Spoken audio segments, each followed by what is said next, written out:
right, boys and girls, we're back. When I ran out of room on the iPad, this is the page we were on. See that? Nana was cleaning up the toy room. Now I'm going to turn the page and we can keep reading. One evening, when the boy was going to bed, he couldn't find the china dog that always slept with him. Here, Nana said, take your old bunny. That night, and for many nights after, the Velveteen Rabbit slept in the boy's bed. Do you have a special stuffed friend that sleeps with you most nights? Look at how calm he looks with his bunny right there next to him. And so time went on, and the little rabbit was very happy. So happy that he never noticed how his beautiful velveteen fur was getting shabbier, and his tail was becoming unsewn, and all the pink rubbed off his nose where the boy had kissed him. Look at that, reminds me of Fongo's nose. The same thing was happening to the Velveteen Rabbit. You see the boy there having good times with his bunny? Once, the rabbit was left out after dusk, and Nana had to look for him with a candle because the boy couldn't go to sleep unless he was there. Huxley, that reminds me of your dog. What's his name again? Puppy something. Yeah, not Puppy Meister, something like that. Yeah, I know that one's very special to you.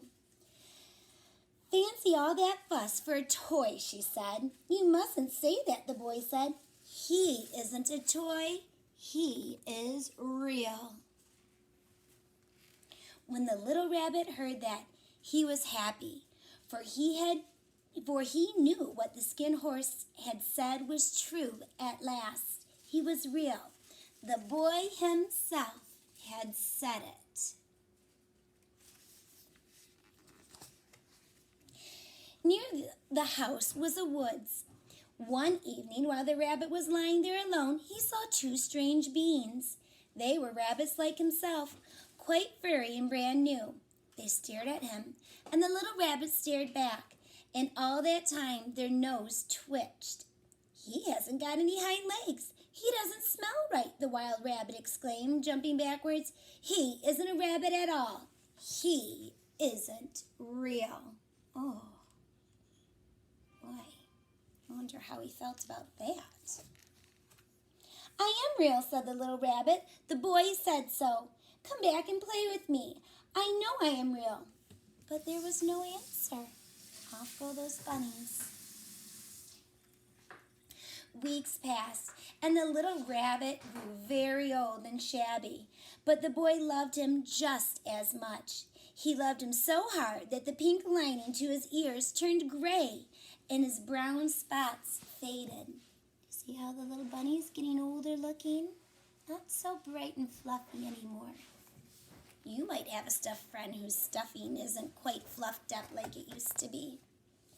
And then one day, the boy was ill. Do you know what it means to be ill? Ill is another word for sick. The little boy was so hot that it burned the rabbit when he held him close. The Velveteen Rabbit lay there, hidden from sight, under the bedclothes. The bedclothes is another name for like his sheets and blankets. And he never stirred, for he was afraid that if they found him, someone might take him away. And he knew that the boy needed him. There he is, keeping him company through his sickness. Presently, the boy got better. The room was to be disinfected, and all the books and toys that the boy had played with in the bed must be burnt. How about this old bunny, Nana asked. That, the doctor said, why, it's a mass of scarlet fever germs. Burn it at once. Oh, that's such sad news, isn't it? Back then, they didn't have all the medicines we have. So that wasn't that uncommon. If someone had gotten very ill, they may have had to get rid of all the things they had because there wasn't a good way to clean it. Scarlet fever, you can still get scarlet fever nowadays, but it's not so common. Every now and then someone will get it. But it's a pretty dangerous sickness because your body gets really worn down. And so the little rabbit was put into a sack and carried out to the garden. The little rabbit felt very lonely. A tear, a real tear trickled down his little shabby velvet nose and fell to the ground. Well, this might make you feel a little sad right now. I know sometimes when I read this page, I get very sad feeling. I'll give you a little hint, though. I know the happy ending. Where the tear had fallen, a flower grew out of the ground.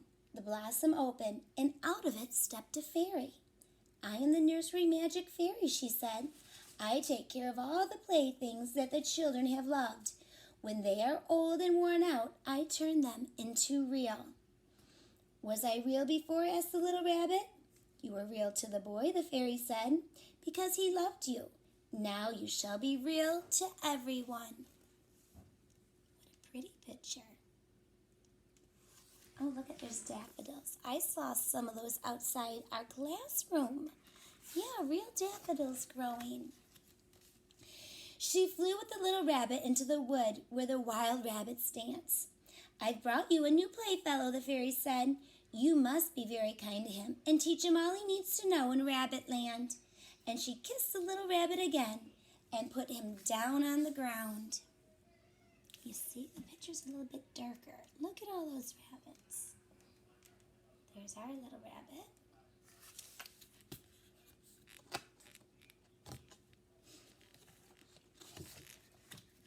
But the little rabbit sat quite still for a moment, for he didn't want to see that he didn't want them to see that he was made all in one piece. He did not know that the fairy had changed him. Just then, something tickled his nose. And before he thought what he was doing, he lifted his hind leg to scratch it. He actually had hind legs.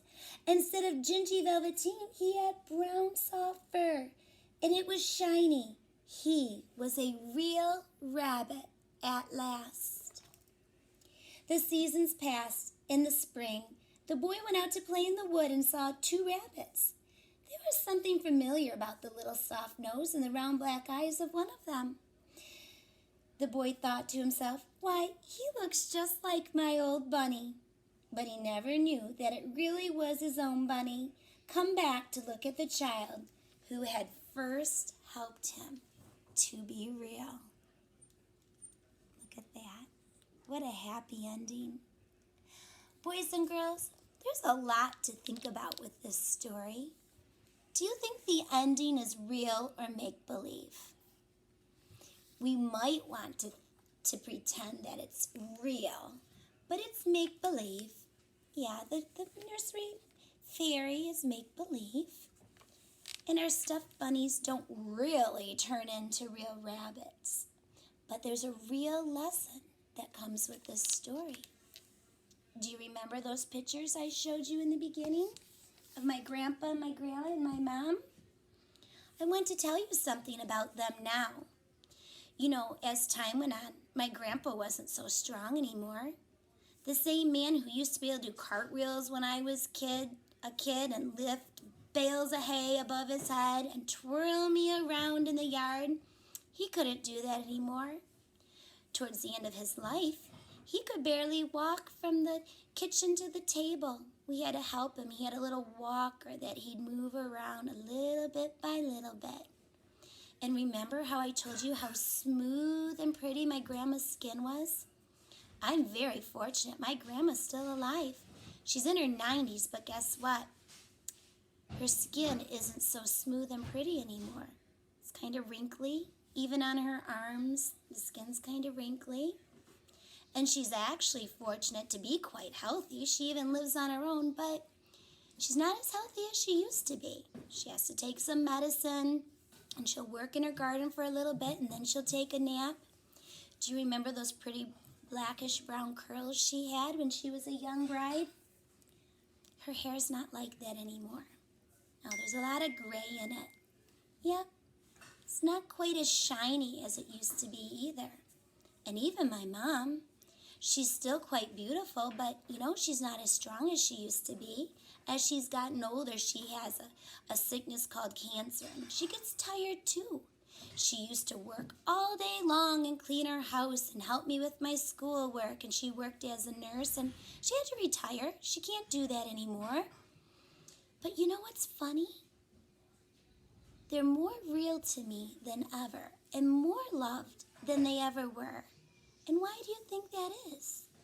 Do you think they were loved when they were young because they were pretty or their skin was smooth or they were strong and can do lots of amazing things? That's not what made them so loved. Those were nice things.